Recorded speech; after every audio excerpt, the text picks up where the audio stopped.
Apakah memang salah, Ustaz, pindah agama itu? Begini, pertama kata pindah agama itu menurut saya sedikit bermasalah. Pindah itu biasanya dari satu tempat ke tempat lain, ada ruang. Iya. Biasanya begitu. Kalau saya lebih memilih kata berubah keyakinan atau ganti keyakinan. Kedua, apa yang kita maksud dengan agama? Setiap orang punya definisi yang berbeda-beda. Minimal ada 3 orang melihat agama. Ada yang melihat agama itu sebagai sebuah cara untuk mendekati Tuhan. Iya. Dan banyak cara. Tapi semuanya akan kembali kepada satu tujuan. Sehingga bagi orang yang menganggap agama itu hanya cara, ya dia tidak ada masalah bagi dia berpindah cara, berganti cara, mengubah cara. Yang sebelumnya cara begini seperti jalan gitu. Sekarang dia mencari jalan lain yang kembalinya sama. Banyak orang juga, terutama kalangan modern, yang berusaha untuk berpikir moderat, berusaha untuk bersikap toleran, cenderung melihat agama adalah sebuah cara. Cara mendekati Tuhan, cara melaksanakan hukum Tuhan, dan seterusnya. Yang kedua, ada yang menganggap agama itu hasil kreasi manusia dalam memaknai nilai-nilai luhur. Nah, orang yang berpandangan demikian itu lebih longgar dari yang pertama tadi, bahwa itu adalah bagian dari kreasi manusia. Agama manusia menciptakan cara-cara tertentu untuk memaknai nilai-nilai keluhuran. Nah, sementara nilai-nilai keluhuran itu yang ada pada setiap manusia, universal, berlaku bagi setiap manusia. Tapi cara itu adalah hasil pemikiran manusia. Nah, karena ini adalah hasil kreasi pemikiran manusia, ya mestinya tidak ada masalah orang berpindah dari satu persepsi ke persepsi lain. Yang ketiga, agama dimaknai sebagai aturan yang diwahyukan oleh Tuhan kepada Nabi, dan itu bersifat tunggal, mutlak. Artinya ketika agama dipahami sebagai aturan dari Tuhan dan itu mutlak, maka orang yang berpandangan demikian akan memandang negatif orang yang berpindah agama. Nah, kebanyakan kaum religius itu beranggapan demikian. Makanya kalau ada orang berpindah agama, jangan-jangan dia memahami agama sebagai cara, sehingga dia tidak merasa masalah kalau berpindah cara. Bahkan ada yang menganggap agama itu seperti selera. Contohnya seperti makan. Dulu suka rendang, sekarang suka rawon. Makanan favorit gitu. Jadi sekedar pindah, ganti menu. Ini lebih sederhana lagi. Maka itu kalau kita hendak menyikapi persoalan pindah agama, ya kita harus telusuri dulu apa persepsinya agama, apa persepsinya tentang agama, bagaimana dia mendefinisikan agama. Dan itu bisa kita lihat dari perilaku dia dalam keseharian dia, bagaimana dia, apakah dia termasuk orang yang sangat memperhatikan agama, taat, religius, ataukah tidak. Nah, biasanya orang yang punya pandangan pertama dan kedua tidak punya komitmen yang begitu ketat. Ya lebih longgar begitulah kira-kira. Nah, saya beranggapan biasanya orang yang berpindah agama adalah dari kelompok pertama dan kedua. Menurut mereka yang punya pandangan bahwa agama adalah sesuatu yang sakral, bahwa agama itu adalah yang diwahyukan dan itu mutlak, tunggal, tidak ada kebenaran agama lain, yang sering dipahami oleh kelompok pertama dan kedua sebagai intoleransi, fanatisme, dan lain sebagainya. Ya, berpindah agama adalah sebuah pelanggaran, sebuah pengkhianatan atau apapun namanya. Dan karena itu sikap mereka pun keras dan mereka disebut murtad.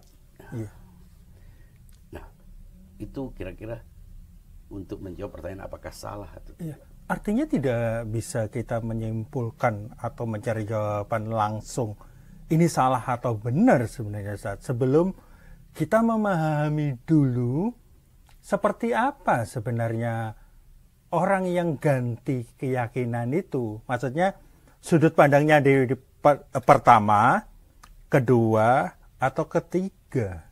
Iya, iya. Maka dari itu, kalau kita mau nganggap salah, apakah salah? Begini persoalannya. Justru ketika dia menganggap, dia merasa perlu pindah, mungkin menganggap sebelumnya salah. Jadi ini urusan salah dan benar, subjektif. Tapi bagaimana kita bisa memahami bahwa orang yang berpindah agama, sebagaimana dalam kitab suci, Al-Quran, hadis Nabi, kita sebagai orang Islam mau menyikapi ini. Menurut saya, alasan logisnya mengapa orang yang berpindah agama itu dihukumi murtad. Pertama, apa itu murtad? Konsekuensi murtad itu juga tidak sesederhana yang dibayangkan oleh orang, banyakkan orang. Tapi alasan logisnya begini. Ketika kita menganut sebuah agama, itu seperti kita menandatangani sebuah kontrak. Kontrak dengan organisasi, dengan perusahaan, dengan partai, dengan institusi. Nah, di situ ada klausanya. Ada persyaratan-persyaratannya. Nah, salah satu persyaratannya dilarang keluar dari agama ini. Nah, orang yang menganut agama mestinya secara tidak langsung dia mestinya tahu apa yang ditetapkan dalam perjanjian ketika dia menganut agama itu. Masalahnya kebanyakan orang karena pertama dan kedua itu dia tidak menganggapnya sebagai sesuatu yang mengikat. Ini sekedar berpindah selera, berpindah cara. Bahkan digambarkan seperti orang naik mobil, ada yang naik bus, ada yang naik mobil pribadi, ada yang lewat sana, ada yang lewat tol, ada yang lewat puncak. Ini semuanya menggambarkan tidak semua orang memiliki pemahaman yang sama dalam memahami agama.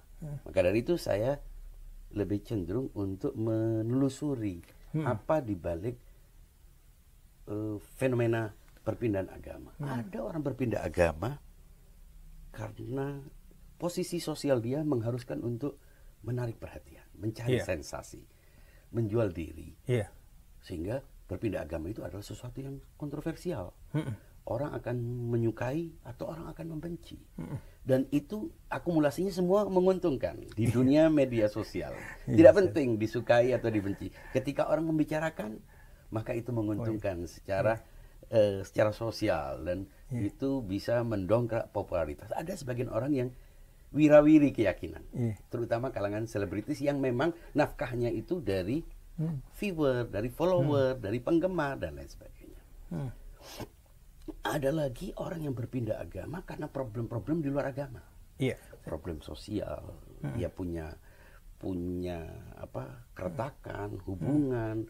Akhirnya dia berpindah agama. Atau sebaliknya, dia punya kedekatan personal dengan seseorang karena kawin, karena hutang budi, dan akhirnya dia bukan karena mempelajari ajaran itu, tapi dia berpindah agama. Ada lagi orang yang berpindah agama itu karena memang dia merasa mendapatkan pengalaman-pengalaman ketenangan. Bagi sebagian orang, ketenangan batin itu adalah alasan utama untuk memilih keyakinan. Padahal boleh jadi sugesti.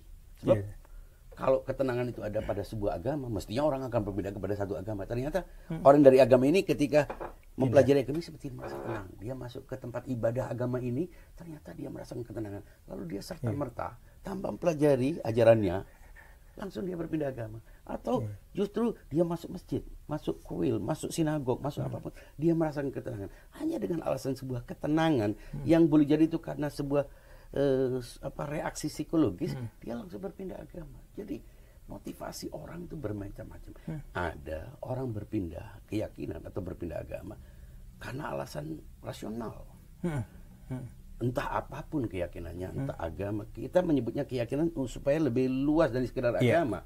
Karena kalau orang keyakinan itu bisa menjadi dari teis menjadi ateis, dari ateis menjadi teis, atau dari orang deis tidak beragama, agnostik menjadi orang yang percaya agama, atau orang yang dari satu agama ke agama lain, atau dari sebuah agama, di dalam agama ini ada sekte-sekte, ada aliran-aliran. Makanya orang disebut satu agama itu sebetulnya tidak benar-benar satu agama. Karena dalam agama itu juga akan muncul aliran-aliran. kita nggak bisa juga sebetulnya menyebut satu orang itu satu aliran, karena pada akhirnya setiap orang punya alirannya sendiri, hasil persepsinya. Jadi setiap agama itu sebanyak penganutnya sebetulnya. Maka dari itu kita melihat yang mana sih alasan yang logis, yang proporsional orang itu menganut sebuah agama. Nah, dengan kita mengetahui macam-macam motivasi, alasan dan sebagainya, baru kita bisa menghukumi, mempertanyakan mengapa orang itu dianggap murtad. Murtad juga masih banyak orang tidak tahu persoalan murtad itu bagaimana.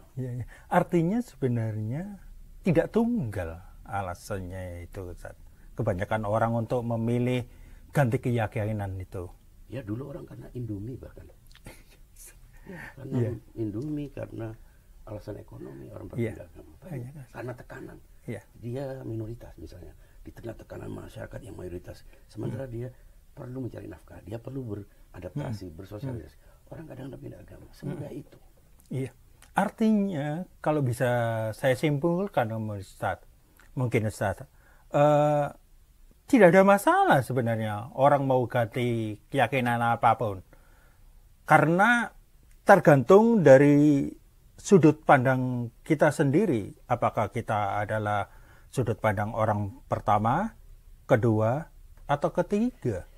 Memang, tapi mestinya dipahami tidak sebagai sebuah selera. Ini problem menganggap agama seperti kuah itu masalah, atau menganggap agama itu segera sebagai cara. Lu kalau cuma cara, kenapa harus ada wahyu, ada kelompok yang cuma cara? Sebagaimana orang lain. Artinya ada yang tidak serius dalam memahami agama. Agama itu mestinya sesuatu yang sakral. Kalau agama itu hasil kreasi manusia, ya buat apa kita berjuang untuk sesuatu yang sebenarnya produk dari budaya? Kalau agama itu adalah selera, buat apa kita ini ribut? Kalau agama itu, jadi menurut saya agama itu mestinya kembali kepada mana dasarnya adalah karena kita meyakini Tuhan. Lalu kita meyakini Tuhan itu mengatur manusia sebagai ciptaannya. Di situ kita memahami agama sebagai aturan dari Tuhan, dan itu sakral. Dan karena sakral, ya, ketika kita menganutnya, maka kita harus membaca semua resiko-resikonya. Karena tidak mungkin Anda menganut sebuah masuk dalam sebuah institusi, sebuah organisasi, menyatakan terikat dengan sebuah keyakinan tanpa menerima konsekuensinya. Nah, dalam agama Islam itu memang sepakat, hampir seluruh pemuka agama Islam, para ulama menyepakati orang yang keluar dari agama tanpa melihat motivasinya apa, tanpa melihat pemahamannya tentang definisinya tentang agama itu apa.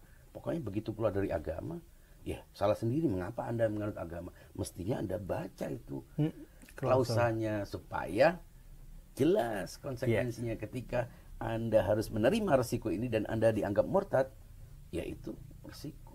Bagi saya orang keluar dari agama menurut hukum agama Islam murtad. Tapi persoalannya, lalu kalau murtad kenapa? Banyak persoalan yang itu mungkin akan kita bicarakan. Siap Ustaz. Terus kalau memang tidak ada masalah Ustaz, artinya ya tergantung dari sudut pandang. Terus kenapa kalau di Islam itu rata-rata ketika melihat orang yang keluar dari Islam itu kok seperti marah, emosi, terus bergembira ketika ada orang yang dari luar Islam kemudian masuk ke Islam? Ya begini, banyak orang mengukur kebenaran sebuah agama itu dari banyaknya penganut. Nah, mereka yang bergembira biasanya ingin memastikan bahwa agama yang dianutnya itu berarti ini makin kuat bukti kebenaran agama yang dianutnya, sehingga dia gembira. Atau ketika orang keluar dari agama, dia merasakan cemas. Mengapa? Kalau orang keluar dari agamanya kan berarti agamanya dianggap tidak benar, dan dia takut berefek terhadap dirinya. Jadi sebetulnya orang-orang ini, kalau orang mantap dengan keyakinannya, nggak penting orang masuk agamanya atau keluar dari agamanya. Tapi kalau orang tidak mantap dengan keyakinannya, keluar masuk ini bisa mempengaruhi dia. Jadi indikator ketidakmantapan seseorang terhadap keyakinannya ketika dia gembira saat ada orang menganutnya, atau ketika dia sedih saat ada orang keluar dari agama. Karena ini pilihan, adalah sebuah keputusan rasional mestinya Ya. mestinya memilih agama itu sebuah keputusan rasional. Iya. Dan kadang keputusan rasional tidak ada kaitannya dengan banyak atau sedikitnya, tidak ada hubungannya orang keluar atau orang Iya. masuk. Iya, Ustaz. Nah, ini juga Ustaz, terkait dengan apa ini? Bentar, Ustaz. Saya catat tulisannya dulu, Ustaz. Teks-teksnya. Nah, fenomena terjadinya banyak orang pindah keyakinan itu apakah menandakan bahwa di masyarakat itu lebih banyak orang dengan sudut pandang pertama dan kedua? Mengapa itu terjadi, Ustaz? Iya, karena ada masalah dalam masyarakat agama.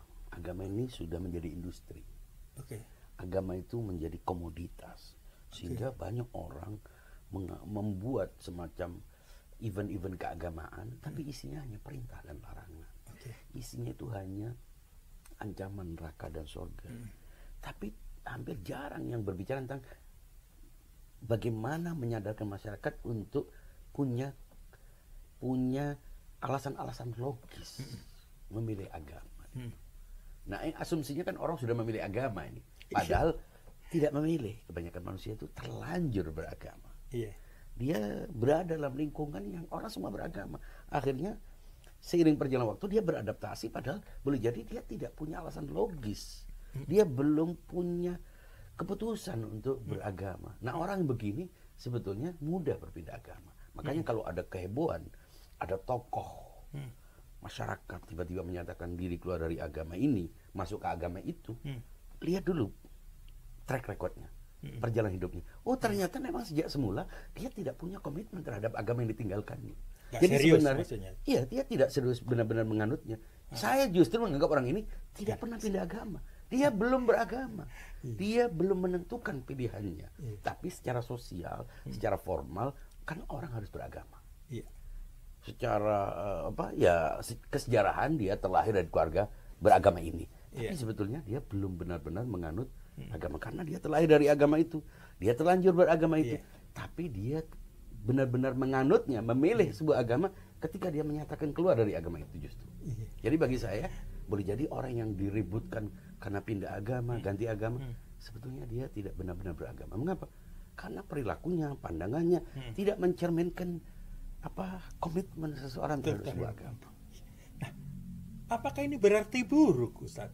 Ketika orang sering pindah agama atau ketika banyak orang berpandangan kepada cara pandang pertama dan cara pandang kedua, sehingga memunculkan banyak sering orang pindah agama.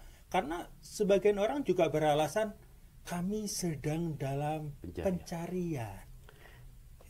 Begini masalahnya, kita ini justru melihat orang yang banyak beragama, yang kelihatan sangat fanatik, itu sebenarnya juga tidak memiliki pemahaman agama yang logis juga. Baik yang pertama maupun kedua maupun yang ketiga, itu sama-sama tidak punya alasan yang kuat untuk beragama. Mengapa? Sebab motivasi dasar orang yang paling logis untuk beragama adalah karena kebenaran. Dan itu adalah keputusan dia bahwa ini benar, dan karena ini benar, ya saya tidak mungkin beralih. Saya kalau menganggap ini handphone, betapapun banyak orang mendukung saya atau tidak, atau besok atau kapan saja, atau saya tidak mendapatkan keuntungan dari ini, saya akan tetap katakan ini handphone. Tidak bisa saya katakan hari ini handphone, besok karena saya punya masalah dengan orang sekitar sini, saya katakan ini bukan handphone atau ini apa. Ini persoalan knowledge. Nah, kalau pengetahuan, kalau agama dipisahkan dari knowledge, orang akan berpindah-pindah. Karena apa? Ini persoalan selera, bukan persoalan knowledge. Tapi kalau knowledge, ilmu, mana mungkin orang berpindah dari 1 ditambah 1 sama dengan 2, besok enggak 7, enggak mungkin. Maka dari itu saran saya, kita ini mestinya beragama dengan knowledge, dengan logika. Supaya apa? Tidak ada wira-wiri itu, tidak ada mundar-mandir, dan tidak ada keributan otomatis. Bagaimana caranya untuk menuju ke sana, Ustaz? Caranya untuk agar beragama sesuai dengan knowledge. Ya harus dikembalikan. Agama kita rekonstruksi, kita harus meredefinisi agama. Jangan melihat agama sebagai sekedar cara, Jangan melihat agama sekedar selera, jangan melihat agama sekedar sebagai sebuah hasil kreasi pemikiran manusia. Sebab kalau ini otomatis orang tidak akan punya komitmen. Buat apa membangun komitmen terhadap sesuatu yang merupakan hasil pikiran saya? Tidak ada hak. Tapi kalau dia agama itu adalah aturan dari Tuhan, nah karena Tuhan diyakini oleh semua orang yang beragama, yang bertuhan, dia menjadi juri yang diterima oleh semua pihak. Nah, kalau saya menetapkan sebuah aturan berlaku terhadap Anda, apa dasarnya kita berada dalam posisi sejajar? Karena itu aturan harus dibuat oleh Tuhan. Dengan begitu manusia menerimanya. Tapi kalau salah satu dari manusia membuat aturan yang berlaku terhadap orang lain, nggak bisa menerima. Dan itulah sumber problem. Jadi menurut saya, daripada kita debat, heboh, meramaikan sosial media, berdebat, saling caci atau apapun, mari kita posisikan, apakah agama di luar logika ataukah agama bersama logika? Baru ketika kita putuskan bahwa agama harus dengan logika, ya bukan hanya orang berpindah agama yang kita soroti. Sudahkah kita beragama secara logis atau tidak? Apakah kita termasuk orang yang gembira-gembira itu ketika ada orang menganut agama kita? Atau kita sedih ketika orang keluar dari agama kita? Itu kan menunjukkan bahwa ini soal grouping, ini soal polarisasi, ini semacam politik, bukan keputusan pribadi. Kalau orang meyakini agamanya dengan benar, dia tidak akan berpindah. Kenapa? Ini hubungannya dengan knowledge. Tadi saya gambarkan hukum matematika. Kenapa orang tidak berpindah-pindah? Ya karena itu didasarkan pada logika. Nah, bagaimana membangun agama dengan logika? Ini yang tidak pernah kita ungkap. Seandainya ada, selalu dianggap kafir, sesat. Selalu banyak orang yang pendakwah itu secara masif, secara intensif mengatakan agama tidak boleh dekat dengan akal, agama tidak boleh diukur dengan akal, agama tidak boleh dibatasi dengan akal. Tujuannya apa? Ya tujuannya supaya orang itu bisa menjadi